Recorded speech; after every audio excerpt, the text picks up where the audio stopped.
Hi everyone, welcome to join to learn. ಇವತ್ತಿನ ಒಂದು ಸೆಷನ್ನಲ್ಲಿ 402 PSI ಪರೀಕ್ಷೆಗೆ ಭಾಷಾಂತರವನ್ನು ಎಲ್ಲಿಂದ ಕೇಳ್ತಾರೆ ಮತ್ತು ಯಾವ ವಿಷಯದ ಮೇಲೆ ಭಾಷಾಂತರವನ್ನು ಕೇಳ್ತಾರೆ, ಈ ವಿಷಯದ ಕುರಿತು ಇವತ್ತಿನ ಒಂದು ಸೆಷನ್ನಲ್ಲಿ ಚರ್ಚೆಯನ್ನು ಮಾಡೋಣ. ಯಾಕೆ ಈ ವಿಷಯದ ಕುರಿತು ಚರ್ಚೆಯನ್ನು ಮಾಡ್ತಾ ಇದ್ದೇವೆ ಅಂತಂದರೆ, ಈ ಒಂದು PSI ಪರೀಕ್ಷೆಯಲ್ಲಿ ಭಾಷಾಂತರದಲ್ಲಿ ಅಂದರೆ ಟ್ರಾನ್ಸ್ಲೇಷನಲ್ಲಿ ಒಳ್ಳೆಯ ಅಂಕಗಳನ್ನು ನಾವು ಪಡ್ಕೋಬೇಕು ಅಂತಂದರೆ ನಮ್ಮ ಹತ್ರ ಪದಗಳ ಸಂಗ್ರಹ ಇರಬೇಕಾಗತ್ತೆ, ಅಂದರೆ ಒಂದು ವರ್ಡ್ಸ್ಗಳ ಕಲೆಕ್ಷನ್ ಇರಬೇಕಾಗತ್ತೆ.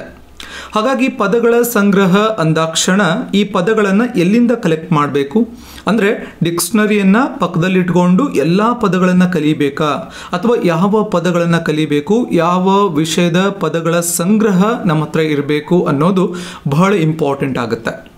ಎಸ್ಪೆಷಲಿ ಫಸ್ಟ್ ಟೈಮ್ ಯಾರು ಈ ಒಂದು PSI ಎಕ್ಸಾಮನ್ನು ಬರೀತಾ ಇದ್ದಾರೆ ಅವ್ರಿಗೆ ಇದ್ರ ಬಗ್ಗೆ ಸ್ವಲ್ಪ ಕನ್ಫ್ಯೂಸ್ ಇರುತ್ತೆ. ಹಾಗಾಗಿ ಎಲ್ಲವನ್ನ ಕೂಡ ಡಿಟೇಲ್ ಆಗಿ ಇವತ್ತಿನ ಒಂದು ಸೆಷನ್ನಲ್ಲಿ ಚರ್ಚೆಯನ್ನು ಮಾಡ್ತಾ ಹೋಗೋಣ. ಸೊ ಮೊದಲನೇದಾಗಿ ಎಲ್ಲಿಂದ ಈ ಒಂದು PSI ಪರೀಕ್ಷೆಗೆ ಈ ಭಾಷಾಂತರವನ್ನು ಕೇಳ್ತಾರೆ, ಅದು ಬಹಳ ಇಂಪಾರ್ಟೆಂಟ್ ಆಗುತ್ತೆ. ಸೊ ನಿಮ್ಮ ದಿನಪತ್ರಿಕೆಗಳಲ್ಲಿ ಬರುವಂತಹ ಅಂಕಣಗಳೇನಿರುತ್ತೆ, ಆರ್ಟಿಕಲ್ಸ್ಗಳೇನಿರುತ್ತೆ, ಸೊ ಅಲ್ಲಿಂದ ಈ ಭಾಷಾಂತರಕ್ಕೆ ಟ್ರಾನ್ಸ್ಲೇಷನ್ಗೆ ಒಂದು ಟಾಪಿಕನ್ನು ಪಿಕ್ ಮಾಡ್ತಾರೆ, ಅಂದರೆ ಒಂದು ಪ್ಯಾಸೇಜನ್ನು ಪಿಕ್ ಮಾಡ್ತಾರೆ. ಆ ಪ್ಯಾಸೇಜನ್ನು ತೆಗೆದುಕೊಂಡು ಹೋಗಿ ಏನು ಮಾಡ್ತಾರೆ, ನಿಮ್ಮ ಎಕ್ಸಾಮ್ನಲ್ಲಿ ಆ್ಯಸ್ ಇಟ್ ಈಸ್ ಕೂಡ ಕೇಳ್ತಾರೆ. ಹಾಗಾಗಿ ತಮ್ಮ ಗಮನ ಎಲ್ಲಿರಬೇಕು ಅಂದರೆ ದಿನಪತ್ರಿಕೆಗಳಲ್ಲಿ ಬರುವಂತಹ ಆರ್ಟಿಕಲ್ಸ್ಗಳ ಮೇಲೆ, ಸಂಪಾದಕೀಯದಲ್ಲಿರ್ಬೋದು ಅಥವಾ ಸಂಪಾದಕೀಯ ಪಕ್ಕದಲ್ಲಿ ಬರುವಂತಹ ಆರ್ಟಿಕಲ್ಸ್ಗಳಿರ್ಬೋದು, ಎಲ್ಲದರ ಮೇಲೆ ಕೂಡ ತಮ್ಮ ಗಮನ ಇರಬೇಕಾಗತ್ತೆ. ಹಾಗಾದರೆ ದಿನಪತ್ರಿಕೆ ಯಾವುದು ಇಂಪಾರ್ಟೆಂಟು, ಯಾವ ದಿನಪತ್ರಿಕೆಯಲ್ಲಿ ನಾವು ಈ ಒಂದು ಟ್ರಾನ್ಸ್ಲೇಷನನ್ನು ಭಾಷಾಂತರವನ್ನು ಪ್ರಾಕ್ಟೀಸ್ ಮಾಡಬೇಕು ಅಂತಂದರೆ ಪ್ರಜಾವಾಣಿ ದಿನಪತ್ರಿಕೆ ನಿಮಗೆ ಫಸ್ಟ್ ಪ್ರಿಫರೆನ್ಸ್ ಆಗುತ್ತೆ. ಅಥವಾ ಡೆಕ್ಕನ್ ಹೆರಾಲ್ಡಲ್ಲೂ ಕೂಡ ಮಾಡ್ಬೋದು, ದ ಹಿಂದೂಲ್ಲೂ ಕೂಡ ಮಾಡ್ಬೋದು. ಬಟ್ PSI ಎಕ್ಸಾಮ್ಗೆ ಸಫಿಷಿಯೆಂಟ್ ಏನು ಅಂತಂದರೆ ಐದರ್ ಪ್ರಜಾವಾಣಿ ನ್ಯೂಸ್ ಪೇಪರ್ ಮಾಡ್ಬೋದು ಪ್ಲಸ್ ಡೆಕ್ಕನ್ ಹೆರಾಲ್ಡಲ್ಲಿ ಮಾಡ್ಬೋದು. ಇಲ್ಲಿ ದಿನಪತ್ರಿಕೆಯನ್ನು ರಿಪೀಟೆಡ್ ಆಗಿ ನಾವು ಡಿಸ್ಕಷನ್ ಮಾಡ್ತಾ ಇದ್ದೇವೆ, ಪ್ರತಿಯೊಂದು ವಿಡಿಯೋದಲ್ಲೂ ಪ್ರತಿಯೊಂದು ಸೆಷನಲ್ಲೂ ಕೂಡ ನಾವು ಡಿಸ್ಕಷನ್ ಮಾಡ್ತಾ ಇದ್ದೇವೆ. ಇಲ್ಲಿ ದಿನಪತ್ರಿಕೆಯ ಇಂಪಾರ್ಟೆನ್ಸ್ ಎಷ್ಟಿದೆ PSI ಪರೀಕ್ಷೆಗೆ ಅಂತಂದರೆ, ಫಾರ್ ಎಕ್ಸಾಂಪಲ್ ನಿಮ್ಮ PSI ಎಕ್ಸಾಮ್ನ ಪೇಪರ್ 1ನಲ್ಲಿ ಎಸ್ಸೆ ಪ್ರಿಪ್ರೇಷನ್ಗೆ ನಿಮಗೆ ನ್ಯೂಸ್ ಪೇಪರ್ ಹೆಲ್ಪ್ ಆಗುತ್ತೆ, ದಿನಪತ್ರಿಕೆ ಹೆಲ್ಪ್ ಆಗುತ್ತೆ. ಮತ್ತು ನಿಮಗೆ ಪ್ರಿಸೈಸ್ ರೈಟಿಂಗ್ ಪ್ರಾಕ್ಟೀಸ್ ಮಾಡೋಕ್ಕೂ ಕೂಡ ದಿನಪತ್ರಿಕೆಯ ಒಂದು ಎಡಿಟೋರಿಯಲ್ಸ್ಗಳು, ಅಂಕಣಗಳು ಹೆಲ್ಪ್ ಆಗುತ್ತೆ. ಹಾಗೆ ಭಾಷಾಂತರವನ್ನು ಪ್ರಾಕ್ಟೀಸ್ ಮಾಡೋಕ್ಕೂ ಕೂಡ ತಮಗೆ ದಿನಪತ್ರಿಕೆ ಹೆಲ್ಪ್ ಆಗುತ್ತೆ.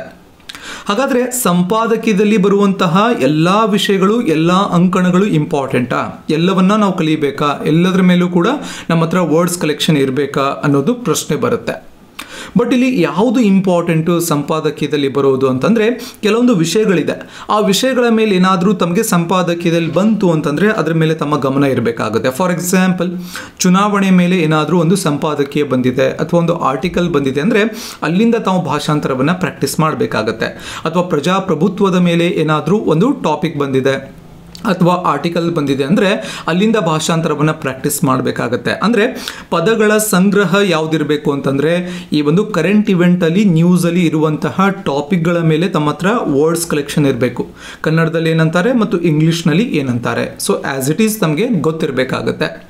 ಇನ್ನು ಚುನಾವಣೆ, ಪ್ರಜಾಪ್ರಭುತ್ವ, ವಿಜ್ಞಾನ ಮತ್ತು ತಂತ್ರಜ್ಞಾನ, ಯಾವುದಾದ್ರೂ ಟಾಪಿಕ್ ನ್ಯೂಸಲ್ಲಿದೆ, ವಿಜ್ಞಾನ ಮತ್ತು ತಂತ್ರಜ್ಞಾನದ ಮೇಲೆ ಒಂದು ಆರ್ಟಿಕಲ್ ಬಂದಿದೆ ಅಂದರೆ ಸೊ ಅದ್ರ ಮೇಲೆ ತಮ್ಮ ಹತ್ರ ಪದಗಳ ಸಂಗ್ರಹ ಇರಬೇಕಾಗತ್ತೆ.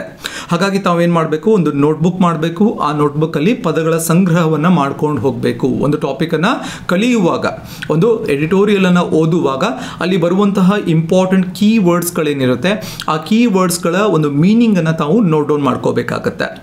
ಇನ್ನು ಮತ್ತು ಎನ್ವಿರಾನ್ಮೆಂಟ್ ಮೇಲೆ, ಪರಿಸರ ಅಥವಾ ಕ್ಲೈಮೇಟ್ ಚೇಂಜ್ ಅಥವಾ ಈ ಒಂದು ಎನ್ವಿರಾನ್ಮೆಂಟ್ ಸಮಿಟ್ಗಳ ಮೇಲೆ ಏನಾದರೂ ಒಂದು ಆರ್ಟಿಕಲ್ ಬಂದಿರುತ್ತೆ. ಸೊ ನ್ಯೂಸ್ ಪೇಪರನ್ನು ನೀವು ಅಬ್ಸರ್ವ್ ಮಾಡಿದ್ರೆ ಸೊ ಯಾವುದನ್ನು ಓದಬೇಕು ಅನ್ನೋದು ಇಂಪಾರ್ಟೆಂಟ್ ಆಗುತ್ತೆ. ಹಾಗಾಗಿ ಎನ್ವಿರಾನ್ಮೆಂಟ್ ಮೇಲೂ ಕೂಡ ತಮ್ಮ ಹತ್ರ ಪದಗಳ ಸಂಗ್ರಹ ಇರಬೇಕಾಗತ್ತೆ. ಸೊ ಹಾಗಾಗಿ ಹಸಿರು ಕ್ರಾಂತಿಯ ಮೇಲೆ ಏನಾದರೂ, ಅಗ್ರಿಕಲ್ಚರ್ ರಿಲೇಟೆಡ್ ಏನಾದರೂ ಟಾಪಿಕ್ ಬಂತು ಅಂತಂದರೆ ಸೊ ಅದ್ರ ಮೇಲೂ ಕೂಡ ತಮ್ಮ ಗಮನ ಇರಬೇಕಾಗತ್ತೆ. ಮತ್ತು ಮಹಿಳಾ ಸಬಲೀಕರಣ, ಸೊ ಮಹಿಳೆಯರ ಮೇಲೆ ಕೂಡ ಆವಾಗವಾಗ ಯಾವುದಾದ್ರೂ ಟಾಪಿಕ್ ನ್ಯೂಸಲ್ಲಿರುತ್ತೆ.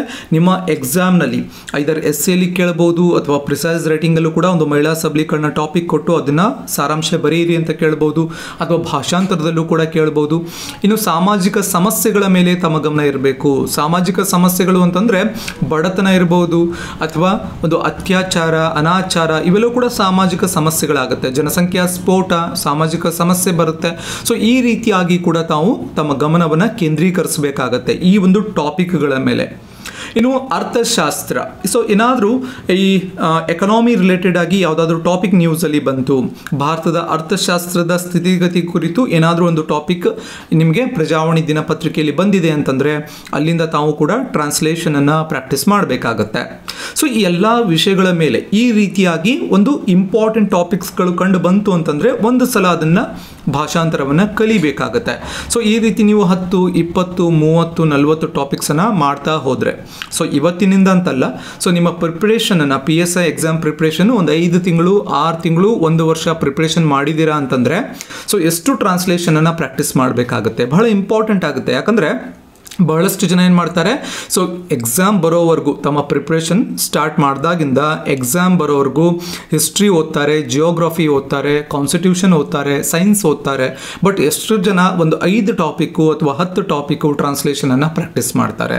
ಬಹಳ ಇಂಪಾರ್ಟೆಂಟ್ ಆಗುತ್ತೆ. ಯಾಕಂದರೆ ಎಕ್ಸಾಮ್ ಹಾಲ್ ಒಳಗಡೆ ಹೋದ್ಮೇಲೆ ನಾನು ಮಾಡ್ತೀನಿ ಅಂತಂದರೆ ಅದು highly impossible, highly risky thing.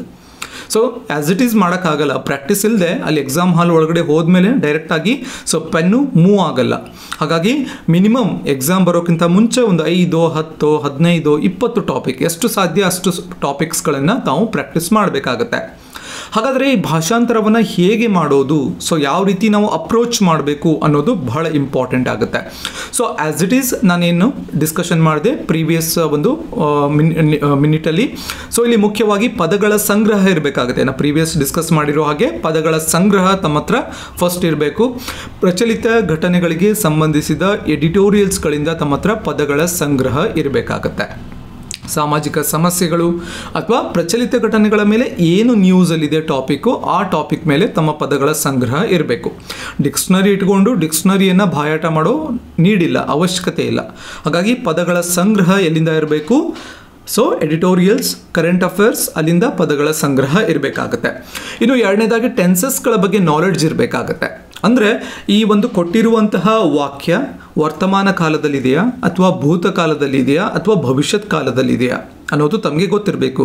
Present tense, past tense, future tense, so ಅದ್ರ ಬಗ್ಗೆ ಬೇಸಿಕ್ ನಾಲೆಡ್ಜ್ ಇರಬೇಕಾಗತ್ತೆ. ಮತ್ತು ಮೂರನೇದಾಗಿ ಸೆಂಟೆನ್ಸ್ ಫಾರ್ಮೇಷನ್, ಅಂದರೆ ಸೊ ಕೊಟ್ಟಿರುವಂತಹ ವಾಕ್ಯದ ಅರ್ಥ ವ್ಯತ್ಯಾಸ ಆಗದೇ ಇರೋ ಹಾಗೆ ಮತ್ತೆ ನಿಮಗೆ ಸೆಂಟೆನ್ಸ್ ಫಾರ್ಮ್ ಮಾಡೋಕ್ಕೆ ಬರಬೇಕು. ಸೊ 3 ಬೇಸಿಕ್ ನೀಡ್ಸ್ ಆಫ್ ಏನು ಟ್ರಾನ್ಸ್ಲೇಷನ್ ಏನು ಬೇಕು, ಫಸ್ಟು ಪದಗಳ ಸಂಗ್ರಹ ಇರಬೇಕು, ಎರಡನೇದಾಗಿ ಬೇಸಿಕ್ ಗ್ರಾಮೆಟಿಕಲ್ ಆಗಿ ನಾಲೆಡ್ಜ್ ಇರಬೇಕು, ಎಸ್ಪೆಷಲಿ ಟೆನ್ಸಸ್ಗಳ ಬಗ್ಗೆ. ಕೊಟ್ಟಿರುವಂತಹ ವಾಕ್ಯ ಯಾವ ಕಾಲದಲ್ಲಿದೆ ಅದನ್ನು ಆ್ಯಸ್ ಇಟ್ ಈಸ್ ನಾವು ಟ್ರಾನ್ಸ್ಲೇಟ್ ಮಾಡಬೇಕಾಗುತ್ತೆ without any alteration of meaning. So ಮೀನಿಂಗನ್ನು ಏನು ಆಲ್ಟ್ರೇಷನ್ ಮಾಡದೇ ಇರೋ ಹಾಗೆ ನೀಟಾಗಿ ನಾವು ಮಾಡಬೇಕಾಗತ್ತೆ. ಹಾಗಾಗಿ ಥರ್ಡ್ ಪಾಯಿಂಟ್ ಏನು ಅಂದರೆ ಸೆಂಟೆನ್ಸ್ ಫಾರ್ಮೇಷನ್. ಸೊ ಮುಖ್ಯವಾಗಿ ಆ ಒಂದು ವಾಕ್ಯ ರಚನೆಯ ಶೈಲಿ ಕರೆಕ್ಟ್ ಆಗಿರಬೇಕು, ನೀಟಾಗಿ ವಾಕ್ಯ ರಚನೆಯನ್ನು ಮಾಡಬೇಕಾಗತ್ತೆ. ಸೊ ಇದು ಭಾಷಾಂತರವನ್ನು ಹೇಗೆ ಮಾಡಬೇಕು ಅನ್ನೋದರ ಒಂದು ಅಪ್ರೋಚ್ ಆಗುತ್ತೆ, ಬೇಸಿಕ್ ಅಪ್ರೋಚ್ ಆಗುತ್ತೆ. ಈ 3 ಪಾಯಿಂಟನ್ನು ಇಟ್ಕೊಂಡು ತಾವು ತಮ್ಮ ಪ್ರಾಕ್ಟೀಸನ್ನು ಮಾಡ್ಬೋದು. ಪದಗಳ ಸಂಗ್ರಹ ಮಾಡಬೇಕು, ಕೊಟ್ಟಿರುವಂತಹ ಒಂದು ಪ್ಯಾಸೇಜ್ ಇದೆ, ಒಂದು ನ್ಯೂಸ್ ಪೇಪರಲ್ಲಿ ಒಂದು ಪ್ಯಾಸೇಜ್ ಬಂದಿದೆ, ಅದರಿಂದ ಪದಗಳ ಸಂಗ್ರಹವನ್ನು ಕಲಿಬೇಕು, ಅಲ್ಲಿಂದ ಭಾಷಾಂತರ ಮಾಡೋಕ್ಕೆ ಪ್ರಯತ್ನವನ್ನು ಪಡಬೇಕು, ಆ ಒಂದು ಲೈನ್ ಯಾವ ಟೆನ್ಸ್ನಲ್ಲಿದೆ ಅಂತ ಅಬ್ಸರ್ವ್ ಮಾಡಬೇಕು. ಸೊ ಈ ರೀತಿಯಾಗಿ ನಿಮ್ಮ ಅಪ್ರೋಚ್ ಪ್ರಾಕ್ಟೀಸ್ ಟೈಮಲ್ಲಿ ನಿಮ್ಮ ಅಪ್ರೋಚ್ ಇರಬೇಕು. ಸೊ ಇನ್ನೂ ಕೂಡ ನೀವು ಟ್ರಾನ್ಸ್ಲೇಷನನ್ನು ಮಾಡಿಲ್ಲ ಅಂತಂದರೆ ಸೊ ಮಿನಿಮಮ್ ಎಕ್ಸಾಮ್ ಹೋಗೋಕ್ಕಿಂತ ಮುಂಚೆ ಒಂದು 5 ಟ್ರಾನ್ಸ್ಲೇಷನನ್ನು ಈ ರೀತಿಯಾಗಿ ಅಪ್ರೋಚ್ ಕೊಟ್ಟು ಪ್ರಾಕ್ಟೀಸ್ ಮಾಡಿದ್ದೇ ಆದಲ್ಲಿ ತಮ್ಮ ಟ್ರಾನ್ಸ್ಲೇಷನ್ ಪಾರ್ಟ್ ಏನಿದೆ, ಎಕ್ಸಾಮ್ನಲ್ಲಿ ಟ್ರಾನ್ಸ್ಲೇಷನ್ ಪಾರ್ಟ್ ಏನಿದೆ ಅದು ಸ್ವಲ್ಪ ಈಸಿ ಆಗುತ್ತೆ. ಸೊ ವಿತೌಟ್ ಎನಿ ತಮ್ಮ ಪ್ರಿಪ್ರೇಷನ್ ಇಲ್ಲದೆ ಅಥವಾ ಪ್ರಾಕ್ಟೀಸ್ ಇಲ್ಲದೆ ಡೈರೆಕ್ಟಾಗಿ ಎಕ್ಸಾಮ್ ಹಾಲ್ ಒಳಗಡೆ ಹೋದ್ಮೇಲೆ ಮಾಡ್ತೀನಿ ಅಂತಂದರೆ ಸೊ ಅದು ಗಾಡ್ಸ್ ಗ್ರೇಸ್. ಸೊ ಆದರೆ ಆಗಿರುತ್ತೆ, ಆಗಲಿಲ್ಲ ಅಂದರೆ ಆಗಲ್ಲ ಅಷ್ಟೆ. ಹಾಗಾಗಿ ಈ ರೀತಿಯಾಗಿ ತಮ್ಮ 402 PSI ಪರೀಕ್ಷೆ ಏನಿದೆ ಈ ಒಂದು ಎಕ್ಸಾಮ್ಗೆ ತಮ್ಮ ಟ್ರಾನ್ಸ್ಲೇಷನ್ ಭಾಷಾಂತರ ಏನಿದೆ ಅದರ ಅಪ್ರೋಚ್ ಇರಬೇಕು ಅಂತ ಹೇಳ್ತಾ ಇಷ್ಟು ಇವತ್ತಿನ ಒಂದು ಸೆಷನ್ನ ಡಿಸ್ಕಷನ್ ಆಗುತ್ತೆ. ಸೊ ಮತ್ತೆ ಮುಂದಿನ ಸೆಷನ್ ಮತ್ತೊಂದು ವಿಷಯದ ಕುರಿತು ಮಾತನಾಡೋಣ. ಧನ್ಯವಾದಗಳು.